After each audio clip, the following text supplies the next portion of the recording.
Breakup के बाद श्रेया ने रोहन से पूरी तरीके से बात करना बंद कर दिया। श्रेया अपनी लाइफ में पूरी तरीके से बिजी हो गई, पर रोहन उस चीज़ को अभी भी एक्सेप्ट नहीं कर पाया था। वो आज भी श्रेया को बहुत याद करता था और वो रात रात भर फूट फूट के रोता था, उसके लिए तड़पता था, भगवान से मन्नतें मांगा करता था कि हे भगवान वो वापस आ जाए।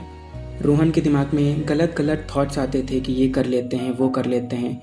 उस टाइम पे रोहन के सिर्फ दोस्त ही थे जो उसके साथ खड़े थे, जो उसको सिर्फ और सिर्फ संभाल रहे थे। रोहन को लग रहा था कि उसकी पूरी ज़िंदगी ख़त्म हो गई, उसका सब कुछ चला गया, उसका सब कुछ लुट गया, उसके पास अब कोई नहीं रहा। रोहन अब पूरी तरीके से अकेला हो चुका था। रोहन 4 महीने तक उसके लिए तड़पता रहा, रोता रहा, पर श्रेया उस वापस नहीं आई।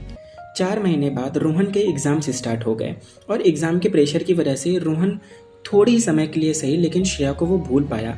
वो एग्ज़ाम में अपना फोकस किया, एग्ज़ाम दिया, लेकिन एग्ज़ाम में भी उसका 2 सब्जेक्ट में सप्ली लग गई।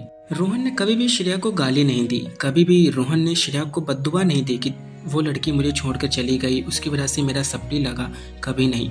रोहन आज भी उसको वैसे ही प्यार करता है जैसे पहले करता था। रोहन आज भी श्रेया को बहुत ज़्यादा याद करता है।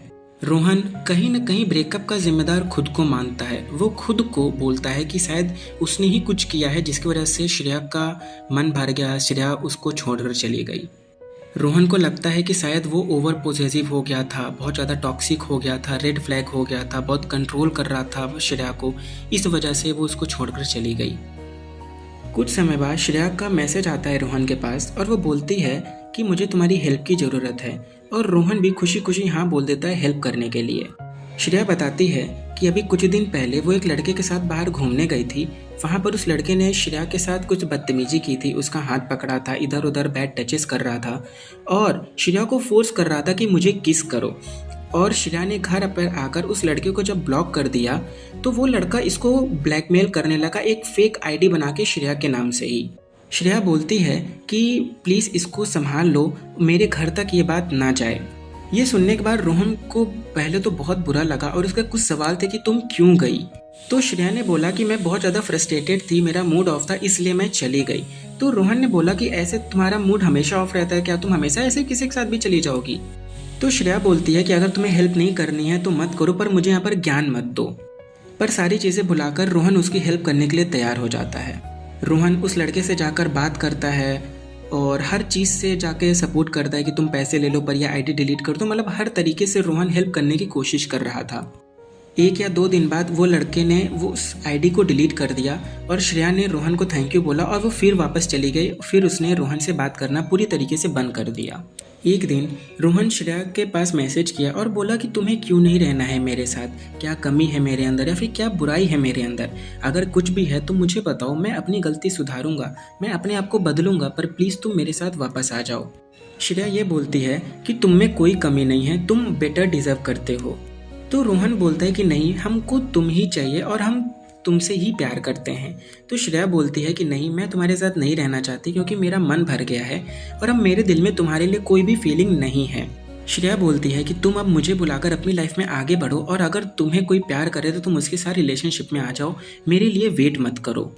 इतना सुनने के बाद रोहन पूरी तरीके से टूट गया और फिर उसने भी मैसेज करना बंद कर दिया श्रेया के पास। श्रेया बोलती है कि मैं अपने घर वालों की पसंद से शादी करूंगी जिसे मेरे घर वाले पसंद करेंगे।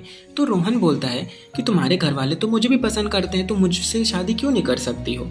तो श्रेया बोलती है कि तुम्हें मैंने ढूंढा था, ना कि मेरे घर वालों ने, मेरे घर वाले जिसे ढूंढ कर लाएंगे मैं उससे शादी करूंगी। तो रोहन बोला कि तुम मुझे जानती हो, मुझे समझती हो, मैं तुमसे प्यार करता हूँ और मैं तुम्हारा ज़्यादा ख्याल रख सकता हूँ। जो अब जिससे तुम्हारी शादी होगी उसे तुम नहीं जानती हो, वो कैसा है, क्या पता कल को ड्रिंक करके वो तुम्हारे पर हाथ उठाए, तुम्हारे साथ गाली गलौज करे। तो श्रेया बोलती है कि मुझे चल जाएगा, मेरे घर वाले जिसे भी लाएंगे मैं उससे शादी कर लूँगी।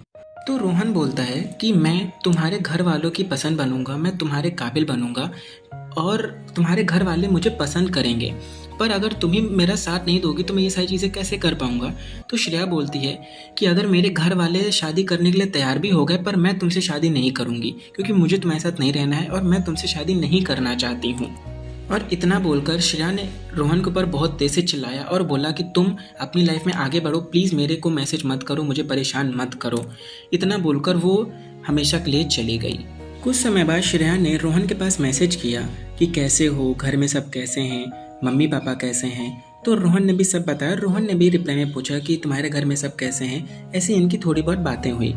फिर श्रेया ने बातों बातों में ये बोला कि अगर मुझे कोई अच्छा लड़का मिल जाए जो मेरे साथ फ्यूचर देखे, मेरे साथ शादी करे, मेरा यूज़ ना करे, क्योंकि आज के टाइम पे तो लड़कों को बस वही चाहिए होता है, वो यूज़ करने के बाद छोड़ देते हैं। पर अगर मुझे कोई ऐसा लड़का मिल जाए जो मेरे लिए सीरियस हो तो मैं उससे शादी कर लूँगी, मैं उसके साथ रिलेशनशिप में आ जाऊँगी।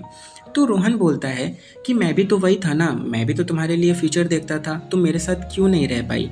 तो श्रेया बोलती है कि प्लीज़ मेरा मूड मत ऑफ करो, तुम अपना देखो, मैं अपना देखती हूँ, मुझे तुम्हारे साथ नहीं रहना है, बात खत्म, मैंने तुमसे बात करके ही गलती कर दी।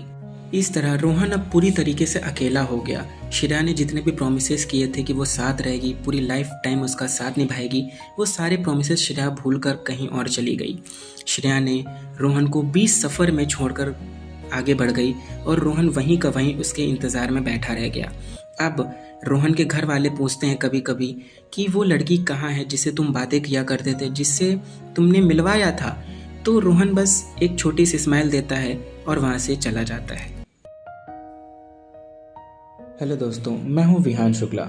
जैसा कि आपने देखा कि श्रेया पूरी तरीके से रोहन को भूलकर अपनी लाइफ में आगे बढ़ चुकी है, पर रोहन आज भी श्रेया को वैसे ही प्यार करता है, उसको वैसे ही याद करता है।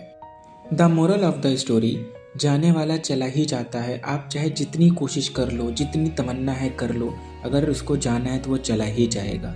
जिसे आपके साथ रहना है वो आपके अंदर लाख कमियां होने के बाद भी वो आपको एक्सेप्ट करेगा, वो आपके साथ रहेगा। इसलिए जैसे हो हमेशा वैसे ही रहो। वो टाइम जरूर आएगा जब तुम जैसे हो वैसे ही एक्सेप्ट किए जाओ, वही तुम्हारा असली प्यार होगा। एक बात ये भी सच है कि जिसे छोड़ा जाता है दुख सिर्फ उसे ही होता है, और जो छोड़ के जाता है वो अपनी लाइफ में आगे निकल जाता है। जो छोड़ कर जाता है उसे ज़रा भी फ़र्क नहीं पड़ता कि आप रोते हैं, गाते हैं, कुछ भी उसे फ़र्क नहीं पड़ता। उसके आपके आंसुओं की कोई कीमत नहीं होती उसकी नज़रों में। अब के टाइम पे प्रोमिसेस की कोई कीमत नहीं होती। अगर सामने वाले इंसान का मन भर गया, वो ऊब गया, वो बिन सोचे, बिन समझे, बिन आपकी फीलिंग्स की कदर किए वो चला ही जाएगा। जाते जाते बस इतना ही बोलूँगा कि कभी भी अपने पार्टनर पर घमंड मत करना कि मेरा पार्टनर तो यूनिक है, वो सबसे अलग है, मुझे कभी धोखा नहीं देगा। और रिलेशनशिप में ताली एक साइड से नहीं बजती। अगर एफर्ट्स दोनों लगा रहे हैं रिलेशनशिप तभी चल पाता है।